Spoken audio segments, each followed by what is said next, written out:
Hello. Hi, Jonathan. Hi, come on Thanks in. for having us. Thank you for coming. Welcome.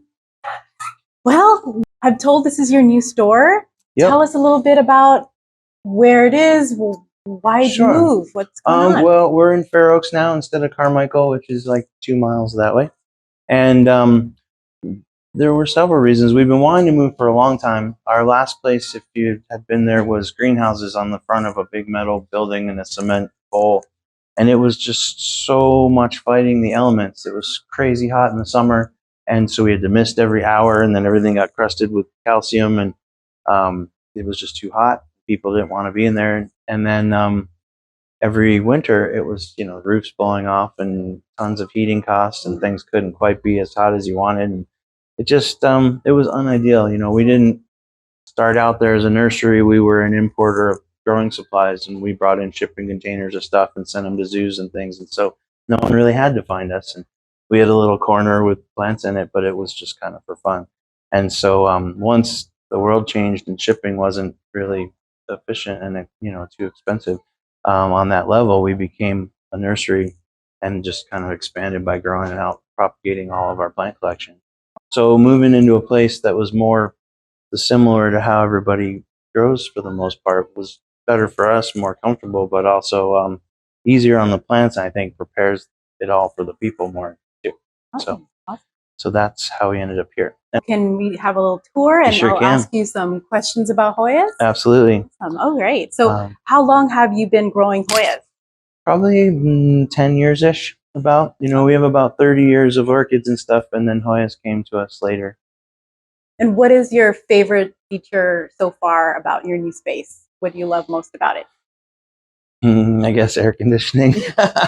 This time of year, yes. And the fact that you can actually just drive right up and come in. So we're like a normal store now instead of being behind a gate and by appointment and with a destroyed store in front of us. And so the location as well as personal comfort.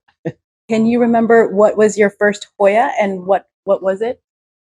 Actually, we got like a mystery box of cuttings from a person in Florida that was selling off a collection, and it was just totally random. So, there was epiphyllum cactus, there was little orchid bits, there was all kinds of strange things, and there were about 10 different Hoyas in there.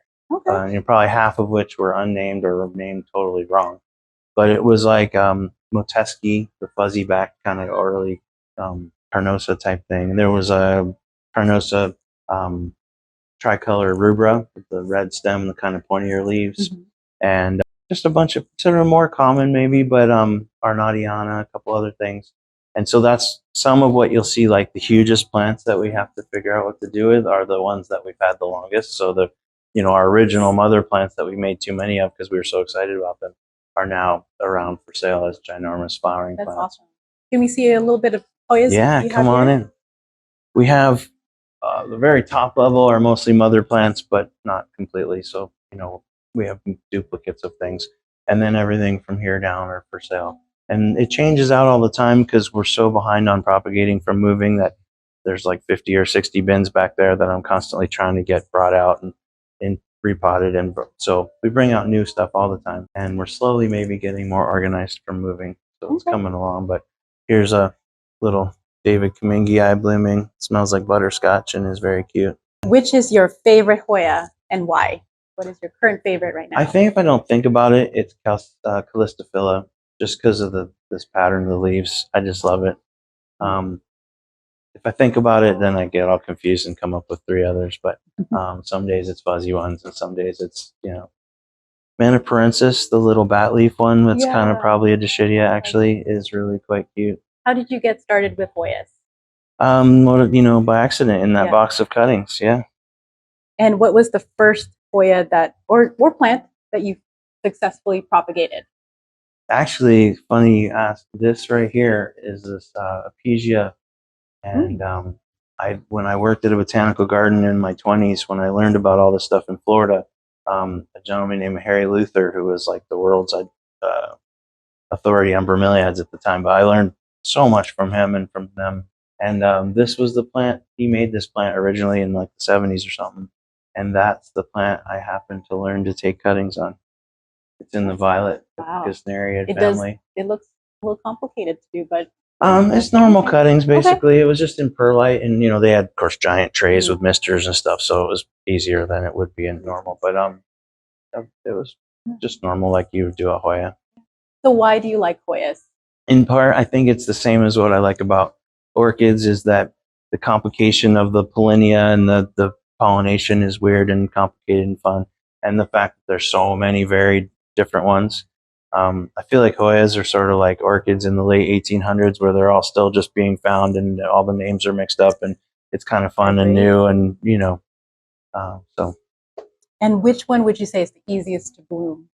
multiflora. Because multiflora blooms even in like take a cutting, put it in the bin to grow, and it'll be blooming while it's this big and still rooting. And what would you say is the hardest Hoya to grow or propagate? All the ones I've killed and don't have anymore. Enduensis, that little tiny one that looks like Cognacu Mariana, but it seems to me, no matter what I do to it, it just melts into goo. If it gets cold, if it gets hot, if it gets forgotten, if it gets too much anything. Yeah, so that one for me. They're one that just like so I don't have that right now. Do you have a least favorite Hoya? Not really. I mean, I guess if I had to pick one, maybe. I mean, it's not fair, but Carnosa, just because it's everywhere, so I feel like it's turning into kudzu in my yard and stuff. It's just like, but I still love it. It's just don't love it as much because it's everywhere. And what is your favorite medium to grow Hoyas in, to propagate in? To grow in, I mean, our general Hoya and aroid mix is, a typical chunky, barky mix with lots of coco coir, and we use tree fern to keep it airy and lofty. I do tend to use sometimes a finer mix that has some cork bits and stuff in it too for rooting some of them. But a lot of times we'll also root them in like a sphagnum with a little bit of bark and tree fern just to keep it from packing down, maybe a little perlite. And I guess for sure the thinner leafed ones I tend towards sphagnum. And are there any other plant genera that you grow, and what are they? Anything that lives in the jungle. Once you create a ridiculous false environment, you might as well take advantage and grow everything that's from there. So I don't really have any particular rules other than it has to like humid, jungly environment. And then the weirder the better, really. I've done orchids for 30 years. That's probably my first love of everything. And then slowly got into jungle cactus and Hoyas and bromeliads and everything else that works in that space. All right. And then which species are you currently working on propagating that is new or? I mean, just I'm a store, so all the silvery ones that I can get my whole hands on right now. So the one whose name I can never say right, deculpe, you'll see in the other room with the little baskety leaves. It looks like the flowers look like blender mixers. Yeah, exactly. Yes. Yep. And so that one's really fun and different and sort of scarily thin leafed, but so far hasn't been a problem. So that's probably one of the ones I'm trying to get done quickly. Everyone wants Finlandsonii chicken farm because it's so pretty. AH74, all the ghosty ones, silver. Right. I'm going to start asking you some really hard questions. Ready? Okay. Yes. When is your birthday? September 16th. Okay, coming up. What is your favorite color? Big green or also equally purple. Okay.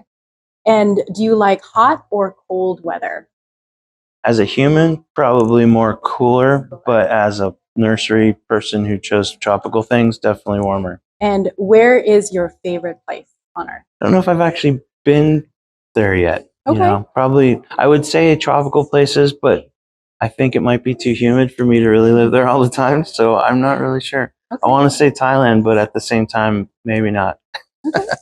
And do you have any pets? If so, what are they and what are their names? I'm between pets except for the shrimp in there that keep the tank clean. They do. I had cats named Pickles and Pomegranate that were like 19 and we lost last year. Oh, between them, there was like almost 50 pounds of cat. So just between creatures. Did they get to walk around the greenhouse? No, they didn't. They were very destructive. That would not work. In fact, Pickles was in my orchid when I give talks to orchid societies under pests and diseases. Was a picture of Pickles and like leaves with fangs marks through them. Okay. So no, not so much. Do you have other hobbies besides plants? Play guitar for many years. Okay. And what is your favorite food or dessert? Just Thai food in general. Okay. And dessert is probably just the entire category of chocolate. Well, thank you so much for answering our Oh questions. yeah, no problem at all.